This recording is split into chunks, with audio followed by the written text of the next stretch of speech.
Okay, so now we're on. Well, good morning, Warren. It's morning in Melbourne, and it's afternoon in Sacramento, but on different days. Yeah, it's a beautiful morning here, clear sky, warming up, Warming and up. we've had everything from 40 degrees C to freezing, so typical Melbourne. Wow, that's a big range. Yeah. Yeah. So So you had an idea of what? Go ahead. I was just going to say it's going to be a hot summer. Okay. I saw in the news you've got fires in Australia. Yeah, we went up the east coast, Queensland and New South Wales, and on the day that we drove from Brisbane to Sydney, we're completely in smoke all the time.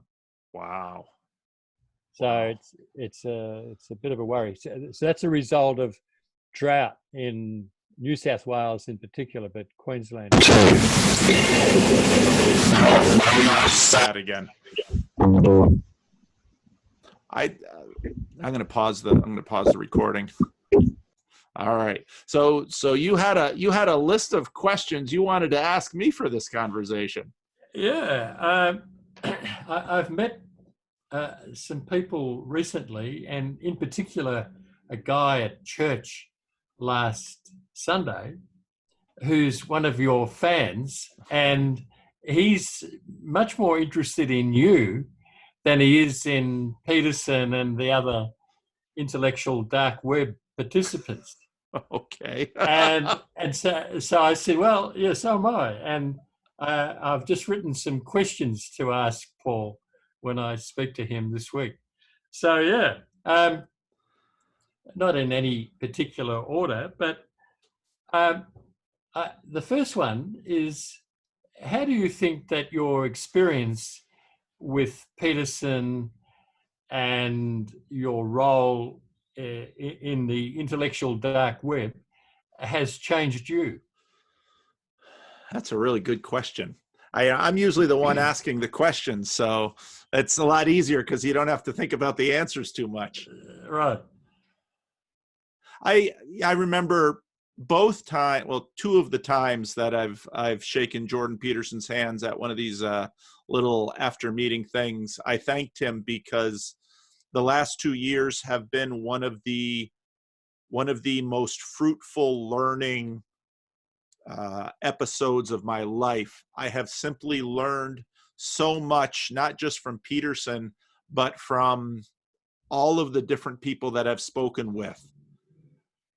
It's given me a real appreciation for how large God's kingdom is and how God works in how many different ways all around the world.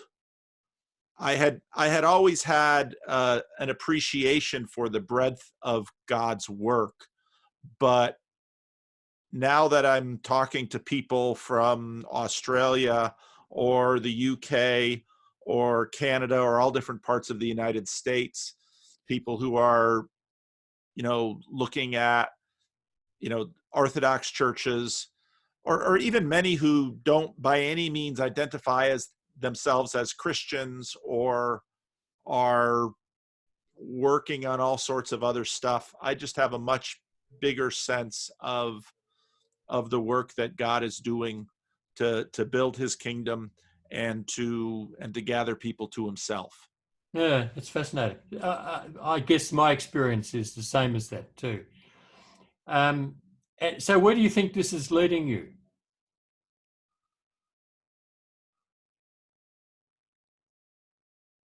I talked to Preston Sprinkle this morning, and I'll probably post that video tomorrow. What I said to him, I've said to many other people. I have probably never been as convinced of the truth of the gospel and the power of God to work in people's lives through surprising ways as I am after these 2 years. I find that tremendously encouraging. for you, but in particular because of your role now and influencing so many people. And that's a very simple message that I share. And I've been really influenced by the idea of the eschaton. And so, of course, that's a time yet to come, but it's also now. And it's a real experience that I find to be completely intriguing and exciting. I'm more optimistic and more hopeful uh, for myself, I suppose, but for those that I care for as well, than ever I've been. But on the other hand, I'm worried about the direction that the world is taking. You know, at least the popular secular contest of ideas that's going on all the time. That worries me. Yeah. I think, part of what the last 2 years have done for me is just to open up so much new opportunity. As a pastor of a small congregation, I was able to work in my denomination at a fairly high level just by being here, which was enjoyable and meaningful and fruitful. But the opportunity to go to Australia with the conference that you did, I was just back in Massachusetts and in Connecticut, did an event at my sister's country inn where 10 people gathered from all over the eastern seaboard of the United States. And these are 10 people who self-selected. I only had spoken live to one of them. I'd had significant email correspondence with another one of them, but just amazed at the wealth and diversity and beauty of God working through people's lives. And we did basically what you and I did for many mornings and afternoons in your apartment, and what we do at local meetups here. We just talked and we shared our lives and our thoughts. And so 10 practically total strangers coming together for 24 hours, probably having a good solid 8 to 10 hours of just conversation, free flow, and left tremendously encouraged by, I've always been amazed by people, but the more people I meet, the more amazing they become. So has it affected your idea of the central message of Christianity, of Jesus? I think it's illuminated more vividly what I saw probably in lower resolution, that Christ loves this world, that the path to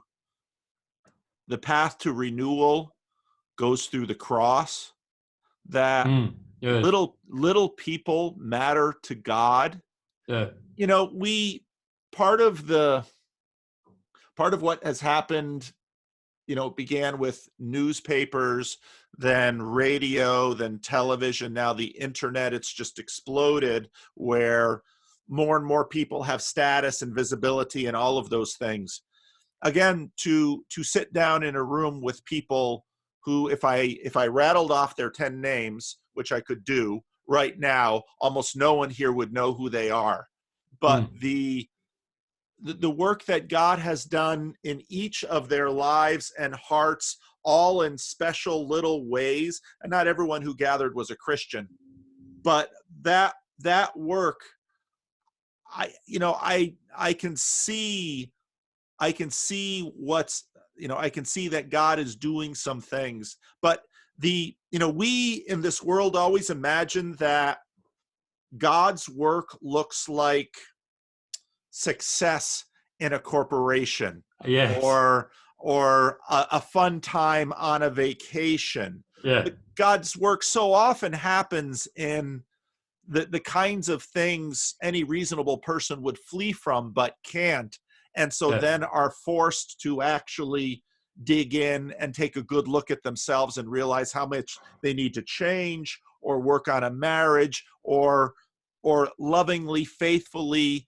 care and love in a relationship that everyone else in the world would say, well, just throw that away, Yeah. because what you need to do is self-actualize and have your best life now. And so often the path to glory is the way of the cross. Yeah. And I get nothing but more examples of that every day. Yeah.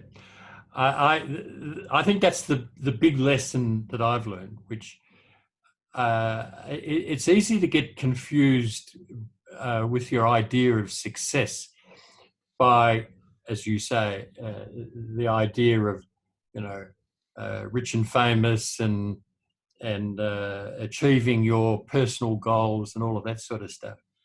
But when you mediate your encounter with reality through the cross, not just that's what Jesus did, that's not just that's what God did, but that's how we encounter reality, and how we become aware, conscious of our need for transformation.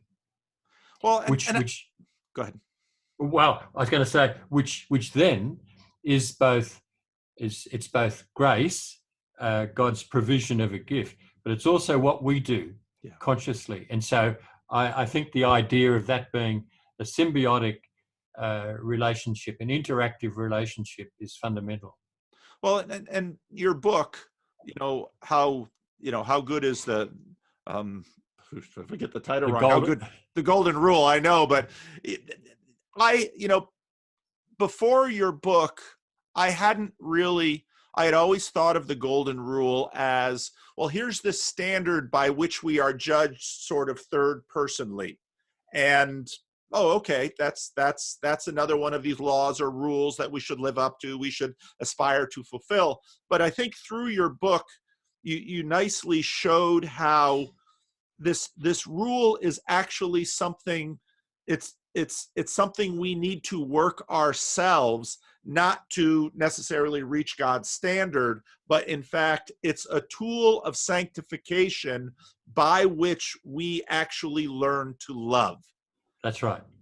Which is why the subtitle is Learning the Language of Love. And so I've really come to understand it as a learning tool. And of course, it's a learning tool that we think we understand and we apply in our relationship, not only to God, but to other people. But in the process, we realize how much we fall short and how much change we need to commit ourselves to. But I think the real thing is that it creates an atmosphere of humility in us, which I think is the prerequisite for grace. Yeah. Well, and that, there's this weird duality that happens where if we achieve something, we get full of ourselves. And so much of success as the world measures is that way. But love is, loving someone is the opposite of that, because it is so costly. And just by attempting to do it, you very quickly realize how bad you are at it. And that is naturally so humiliating. And so you begin to realize what grace is, and then through grace what glory is, and how where we see glory so often as status and being full of oneself, this kind of love, grace, and glory come together in a way that is true humility. And and it's the Gospel of John is so strange, because Jesus keeps talking about the hour of his glorification. And, well, what's the hour? Well, the hour of his glorification is his crucifixion.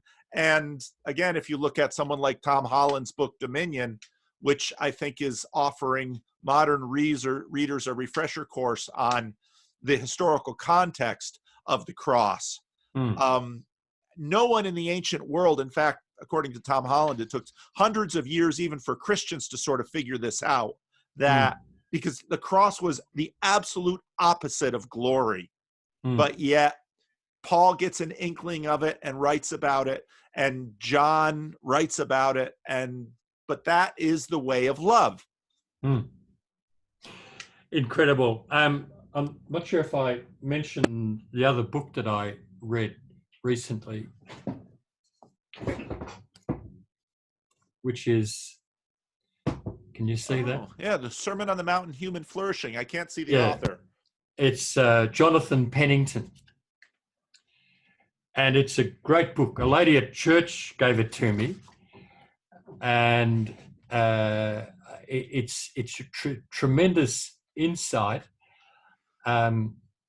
into the situation at the time of Christ and the way that he responds to Jewish wisdom literature and Greek philosophy. And his answer is addresses both of those milieus in a completely unprecedented and unexpected way. And it's a fantastic book for working through, in particular, the Sermon on the Mount, and then which concludes in the Golden Rule, to say this is just a completely new way of being, a new way of encountering the created order. And so I think that that's an important idea, that we begin to see the created order in a new way as God's gift to us. And it is in many ways not what we would choose for ourselves. And so that's the challenge of both understanding that, which we can only do, I think, in part, but then responding to it and submitting ourselves to it. And of course, it's love. That's what it is. Well, and the cross, the crucifixion of Jesus, is this strange mixture of an event that quite clearly from the Gospels Jesus could have talked himself out of. It's his disciples warned him and knew quite well that heading to Jerusalem was a bad idea. Peter made that quite clear. And yet Jesus allowed himself to go into the situation where the Roman soldiers would lay hands on him, and where he would be beaten, and where he would be tied and nailed to that cross. And so that there's this loving is always this strange mix of volition where you decide to try to love. And again, I love how you said it in your book, start with the people that are around you at home, because in some ways they're the easiest and the hardest to love, because it's so demanding 24/7. And you and Elaine have been married how long? 40 years. 40 years. So is it 40? No, 50 years. Okay, I was going to say 50. I don't know. But and so it's the strange thing where to love, you have to keep turning into love. In one sense, there's a stuckness to it, but in another sense, it's every day. What am I going to do? Am I going to love, which is going to be costly and sometimes painful and not always rewarding? Or am I going to pull back and say, no, I demand that you serve me, and that, and and that's, in many ways, that's the heart of the Christian life, learning this dance. And of course, Christ himself goes first, and we're really bad at it. Mm. He says, I seek only to do the will of him who sent me. Yeah. And he also said, I can't remember the exact words, but it was in anticipation of glory, as you said before, and his relationship with the Father. And I think when we start to glimpse that and realize that what we're doing now is preparing ourselves for that, and that if we're not prepared, if we haven't got the right clothes on, as it were, we can't come to the party. Yeah. That's incredible. And it's ordinary stuff. It's got to do with what we do when we get out of bed and how we talk to our wife or husband or kids or grandkids or whatever it is. And that's my vision of the eschaton, that we see now, well, particularly in grandkids. And so it's just such a delight to see the circle of life completed, and the relationship that you have with them, if you choose to, and the potential that has for you and for them. Marvelous. Yeah. I don't have any of them yet. You will. This younger generation seems slow to produce, but but you know all about that. I do. No, and I think that's right. And I like how you said it in terms of preparation for the eschaton, and you can begin to see Jesus' miracles then in that light. And the one thing I wrote on my blog, probably 13 years ago, on hell, it's so interesting to me how people will stand up on stage, sometimes in a church, sometimes in a beautiful destination, and spend tens of thousands of dollars on this enormous party to proclaim to the world their undying love for a person that they themselves have chosen, only within a few years to find that that person is a person they never want to see again in their life. That's right. And we tend to frame that as, well, bad match or something like this. And well, maybe, there's always a world of possibilities, but the challenge is to turn and love. And once in a marriage, you very quickly begin to learn what that requires. And then when a child comes along, you very quickly learn that the child's very life depends on you learning to love, and the degrees to which you fail to love that child. And we have children when we're so young, we don't know so much. And I remember when we had our first child, and I thought marriage was a challenge to my selfishness. And then when I had a child, I realized, just how selfish I am. Well, something that really helps me is to remind myself that humanity is a man, a woman, and a child. Because without the three, there's no humanity. And so that's not just the idea of procreation, it's the idea of relationship. And two individuals not related, committing themselves to each other, and then producing something that's the offspring of both, and then creating a new reality. And so the work is sustaining it and becoming conscious of your role in the relationship, but in the propagation of the species as well. Yeah. No, very true. Well, did you want to get to some of those other questions? Yeah, why not? Here we go. I guess another one. Well, two things. What's the role of the church in the immediate future? Because we're seeing huge change to institutions, particularly as a result of sexual abuse. I don't know that we're responding adequately to that. And the church, I think, needs to do something dramatically different. What do you think that is? Most of the response to sexual abuse that I've seen has been managerial and procedural. Yeah. And that's appropriate. I mean, let's fix the easy things first. Yeah. And that's true.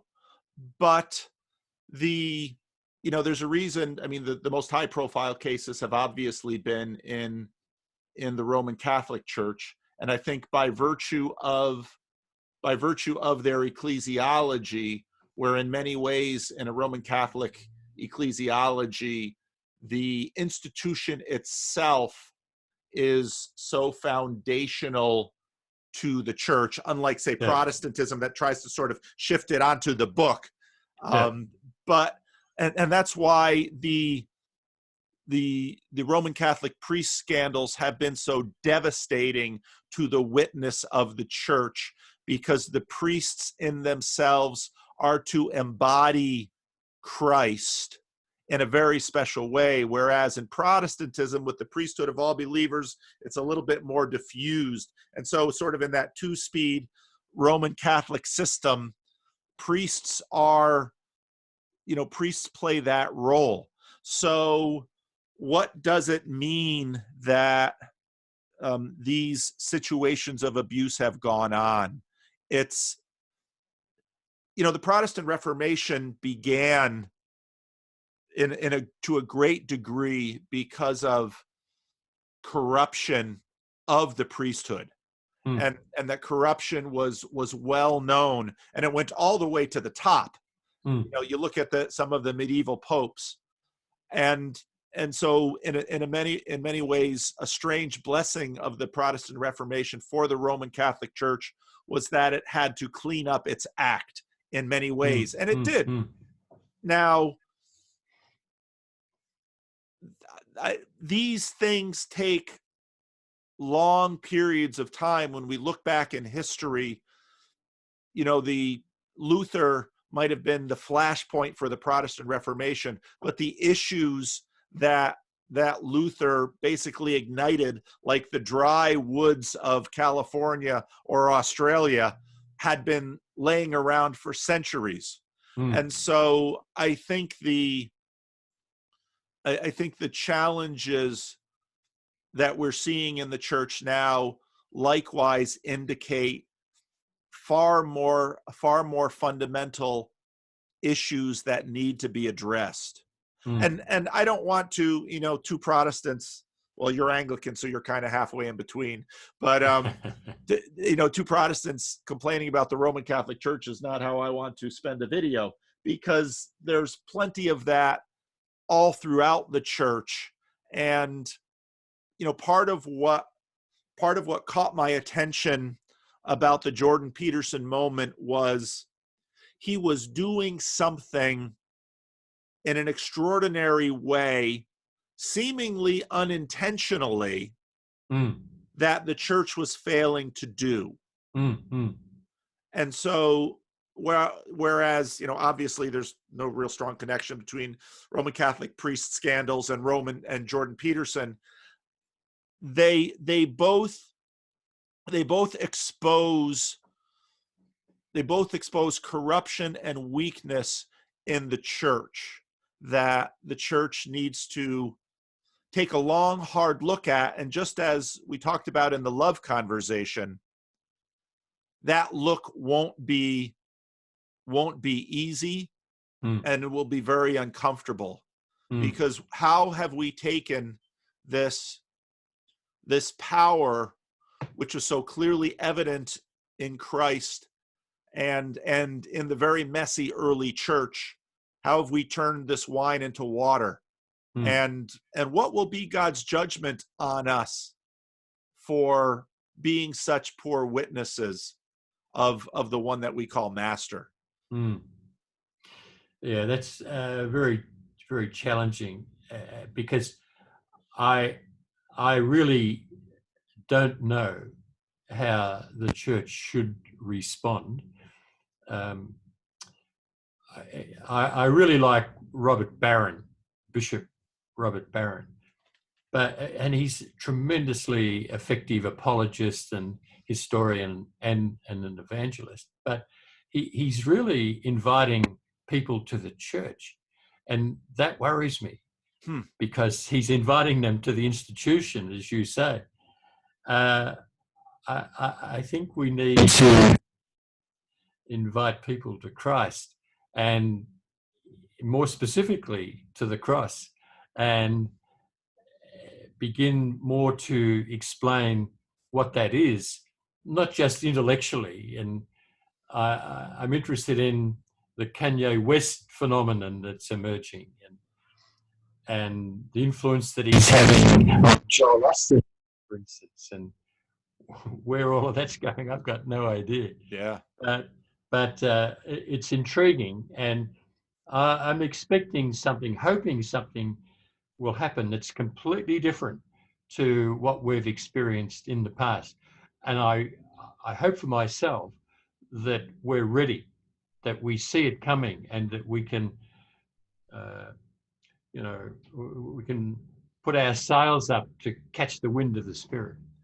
Well, and I think both you and I agree that we saw some of this in the Jordan Peterson phenomenon. We'll see what we see in Kanye West, but in a sense, you've got Christ crucified, and you've got the command to love, you've got the golden rule, and when you put these things together, you're going to get church. In that, you're going to get you cannot learn to become a Christian without people around you. And what you need along that way, I mean, I have one of my favorite self phrases is ontology is its own justification. And what I mean by that is people will often say, read the Gospels and say, oh, Jesus doesn't seem to be setting up an institution or anything like that.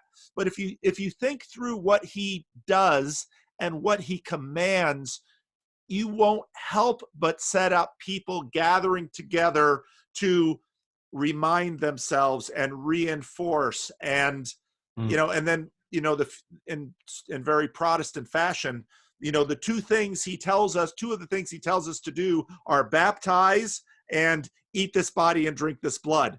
And so the Protestant Reformation kind of explodes the institutional container that had gotten quite corrupt, and then in some unhealthy ways proliferates those containers.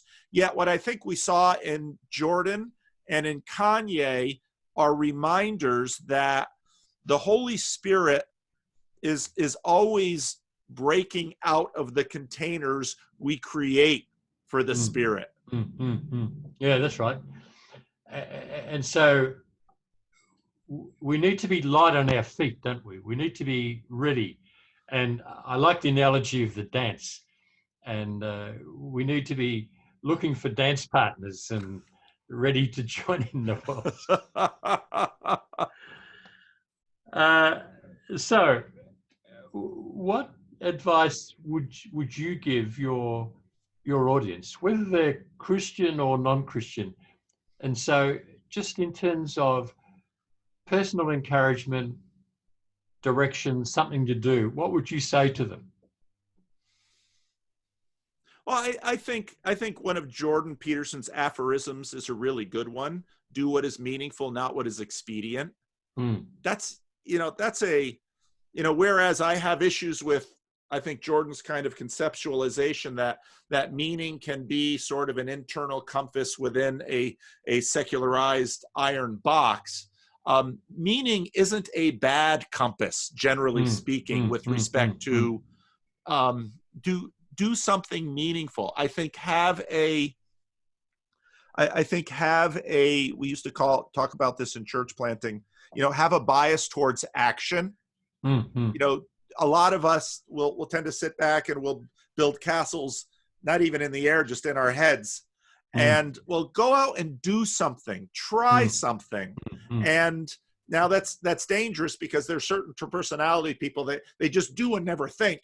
I'm not advertising that, but for those of us who tend to think instead of doing, just begin to do something, and go, have a conversation and learn to listen. Again, one of the things that I'm most pleased with from my last 2 years is that, and almost everything that I've done that has been worthwhile has been unintentional and accidental. Yeah. So when I was talking to the same people over and over again, and there wasn't really room to talk to new people, I told the people that I talked to, if I've talked to you twice, talk amongst yourselves, and I'll talk to you later. And out of that grew the Discord server where people are getting together. Out of that grew the Randos channel. Mary had her channel. Karen has her channel. A bunch of other people have their channels. And then I'm watching them basically doing what I'm doing in terms of they're having meaningful conversations with each other, and they're starting things. And that's really important. Do you remember that was the outcome from the conference that TJ mentioned? TJ was that big, tall, bearded guy that was in Julian Clark's group, which had a lot of people in it. And basically, his summary was, keep doing what you're doing and invite other people to join with you, to participate. Tell them what you're doing, because you'll have an interest group of people who follow you for whatever reason. It might be because of some completely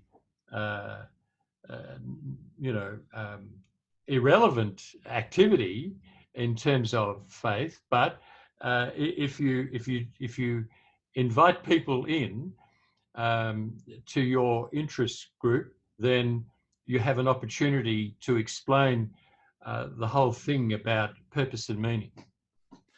And I think that's right. And also, I tell people, don't worry if it's small. People will say, oh, I started a YouTube channel and I only have 15 subscribers or 100 subscribers or 300 subscribers. And that's not the important thing.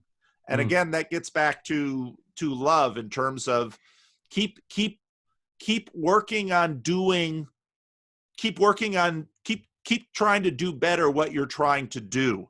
Yeah. Interestingly, the comments after our last conversation included someone who's got a Paul van der Clay bookshelf, and and on it is Don Garlits' book, King of the Dragsters. And he says it's the only book that he rereads. Anyway, really? Yeah.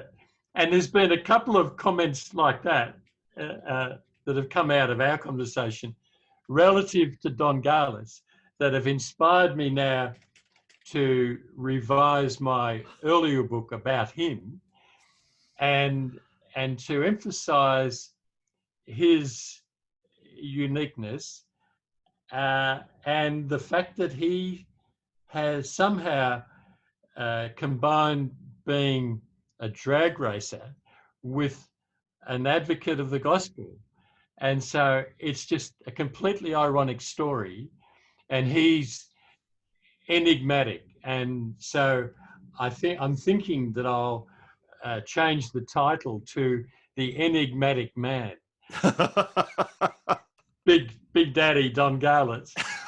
And so it's the same story, but I'm emphasizing his orientation to action and his commitment to achieve and, to go faster and win the money and all of that sort of stuff. But beneath all of that is his relationship to his wife. And so that's the thing that transformed him initially and was a consistent factor throughout his life. She encouraged him. And so she also restrained him.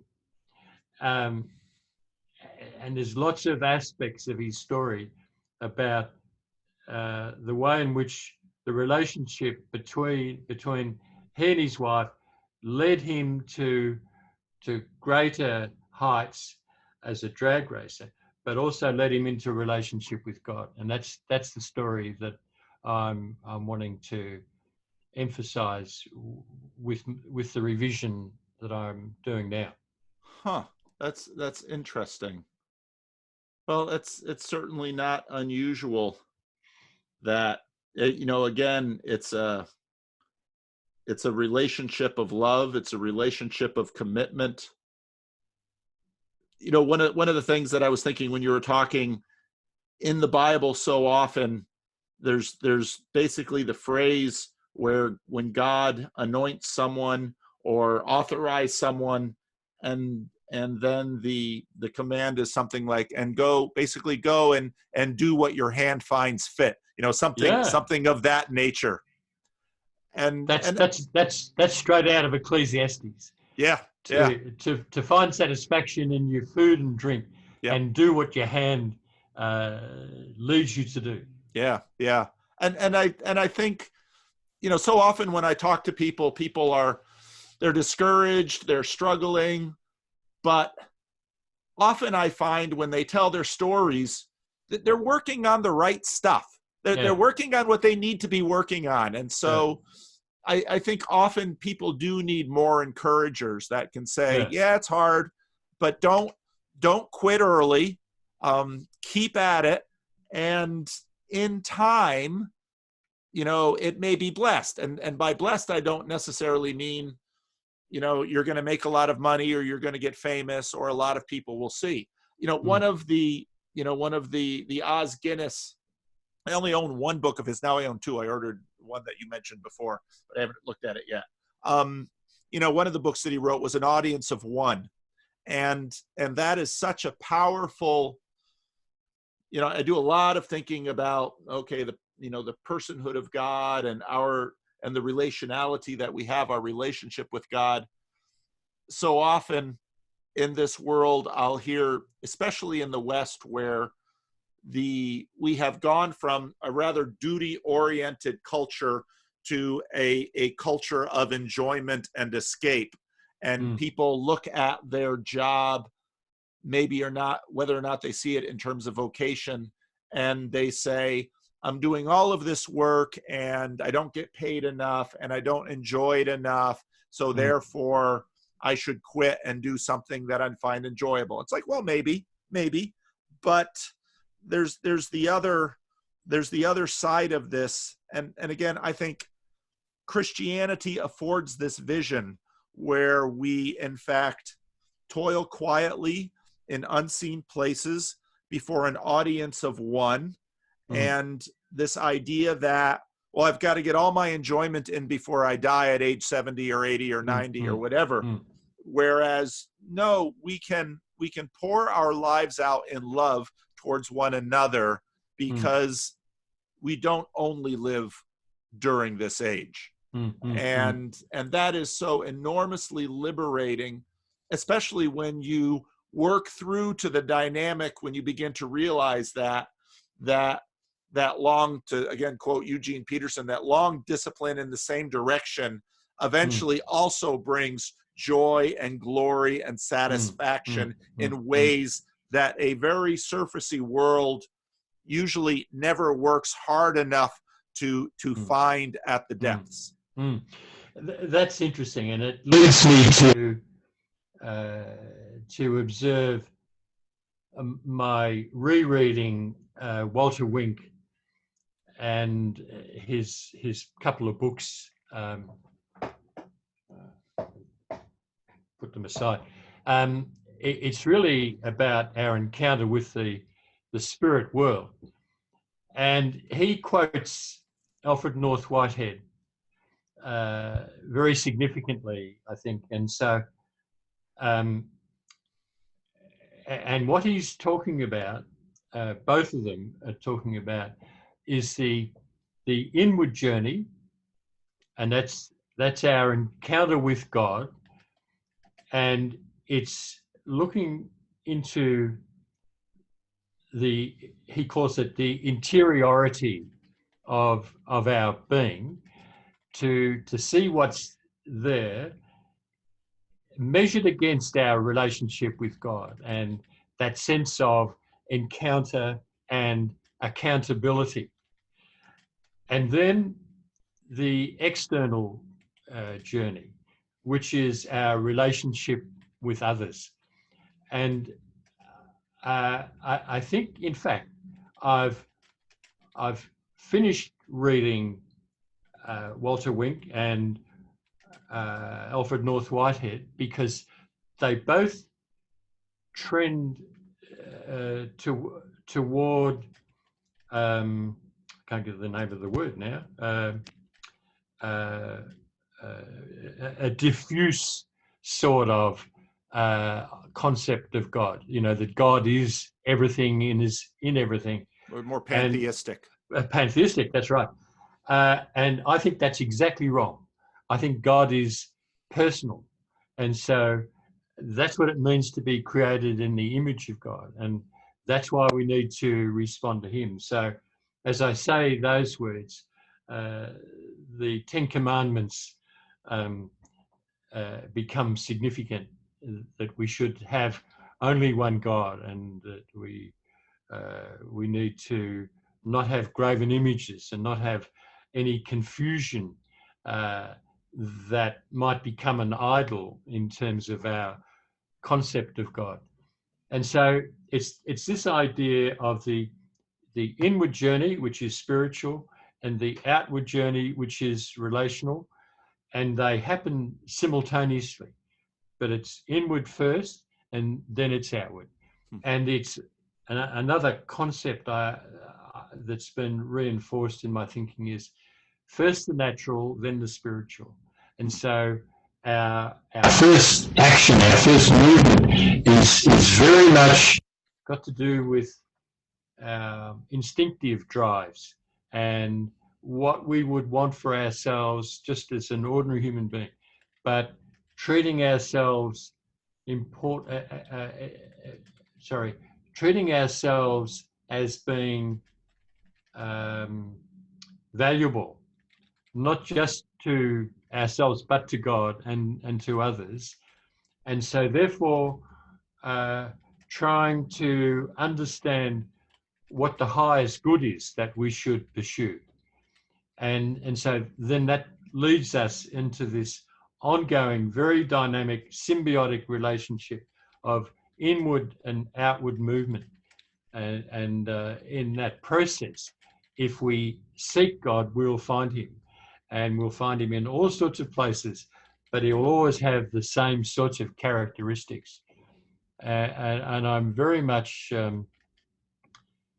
encouraged to keep that sort of framework in mind, that's what will always happen. Yeah. No, I think that's good. I think that's good.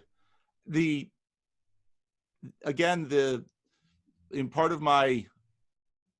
of my reason behind Jordan Peterson as the unauthorized exorcist and expecting to see God do some good things through Kanye West, and not to say any of that against all the good things God is doing through people whose names we will never know. If you read the Bible carefully, you begin to notice things that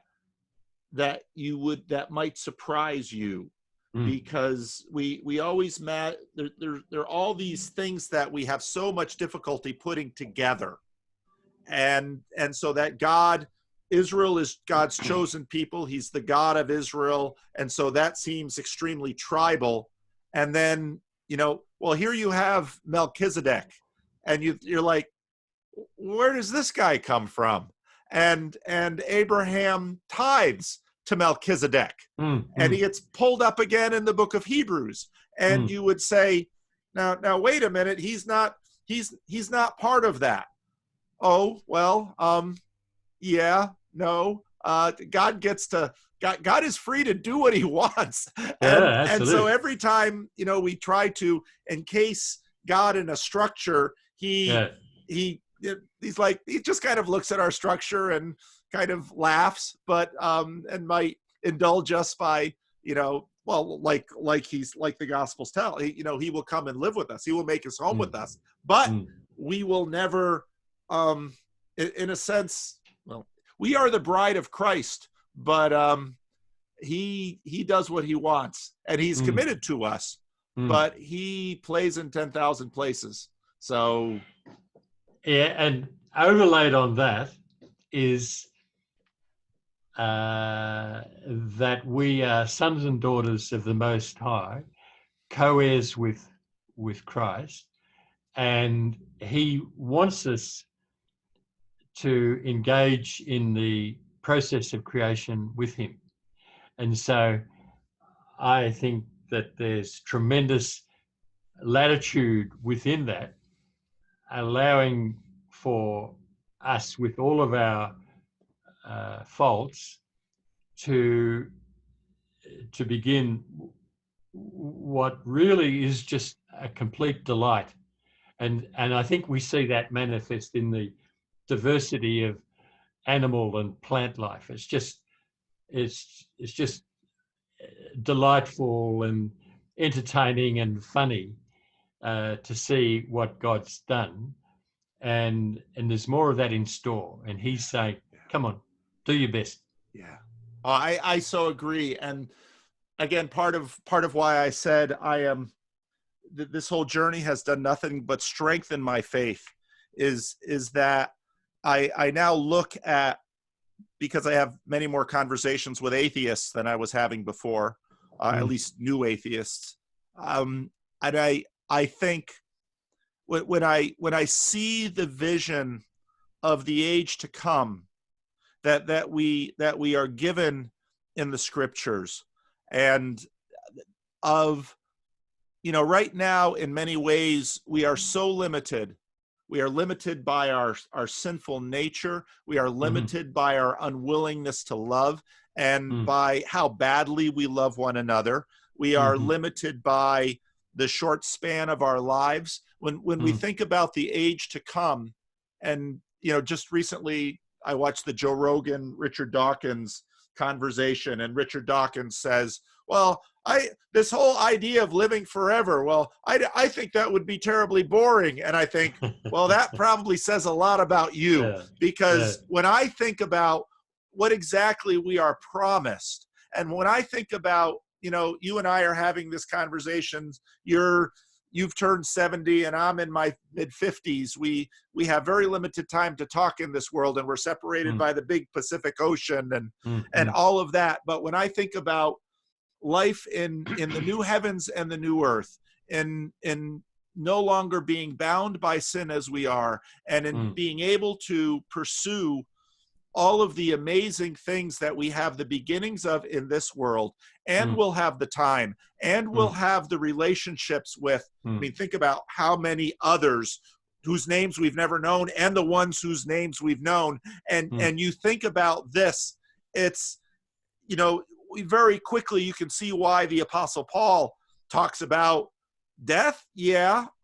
That, to be with Christ, absolutely. I can't wait for that day. Yeah. But it's in continuity with now. And so the many projects I begin now and can never complete, and the many conversations that have to be truncated by time now, and now when you take that and you look at the life of the age to come, or Richard Dawkins says, I don't want to go. It's like, hey, buddy, that's your choice.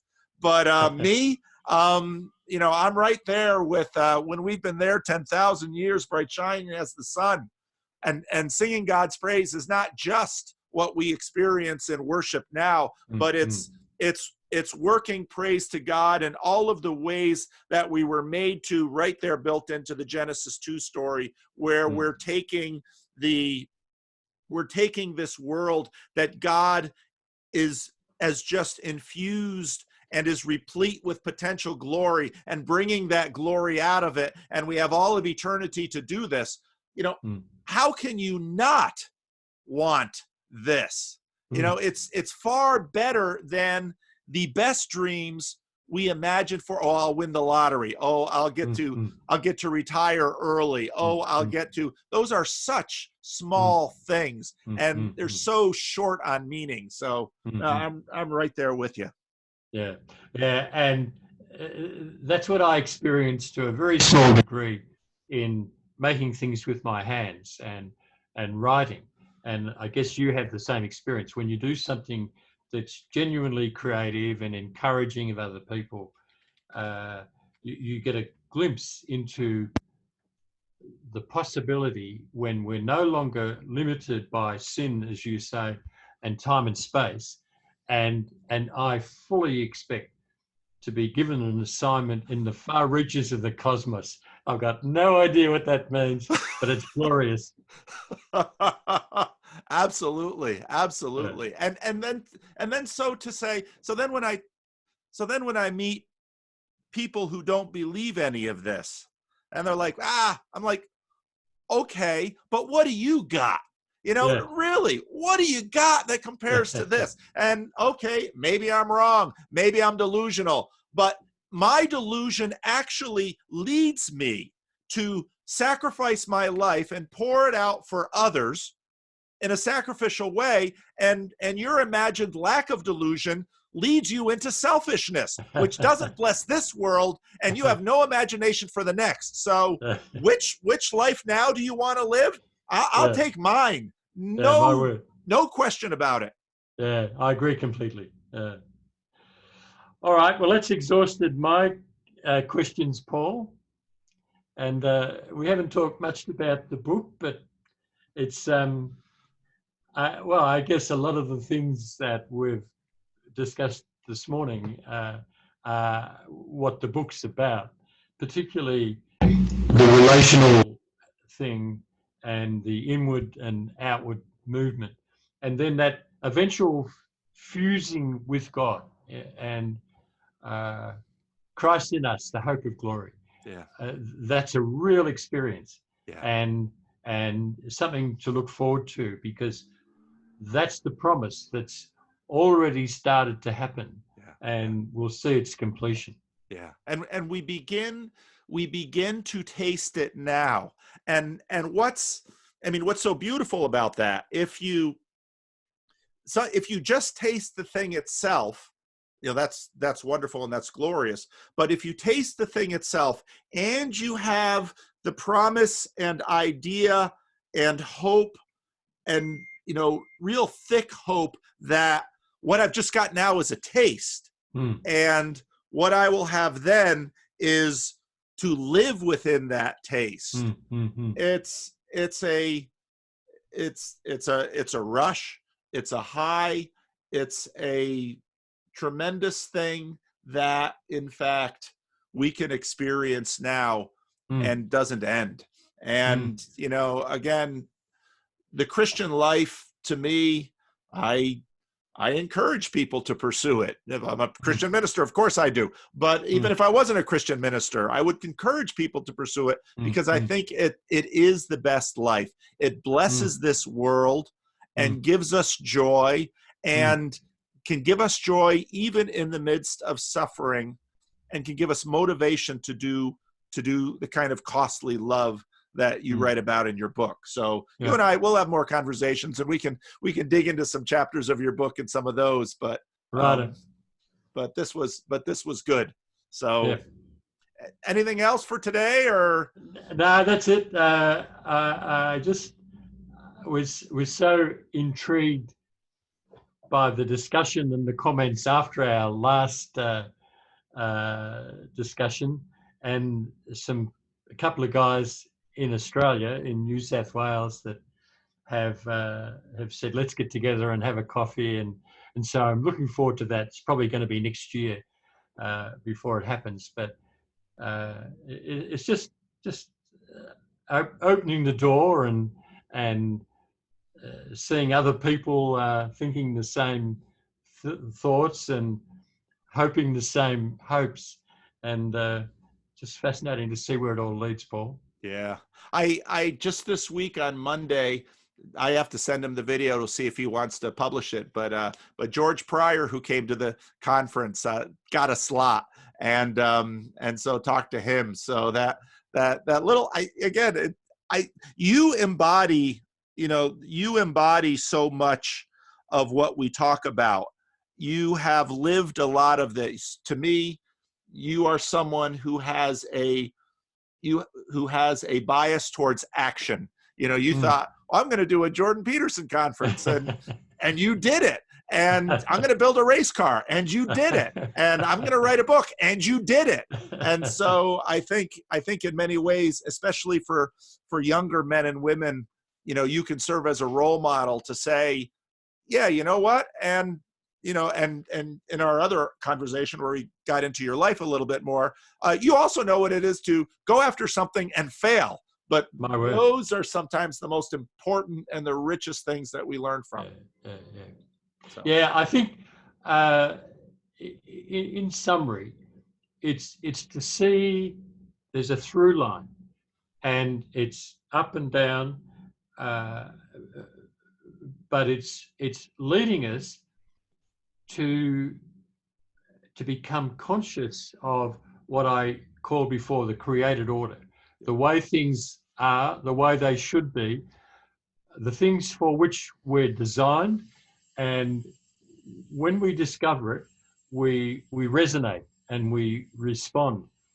Even when we're sort of down looking up, because we've had some sort of a disaster, and we say to ourselves, well, I'm not going to do that again.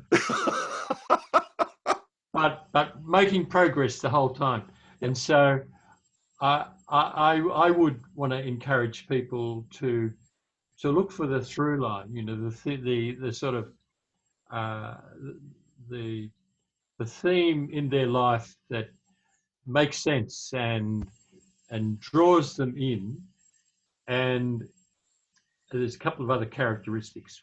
One, it exposes our contradictions. It doesn't tolerate contradiction.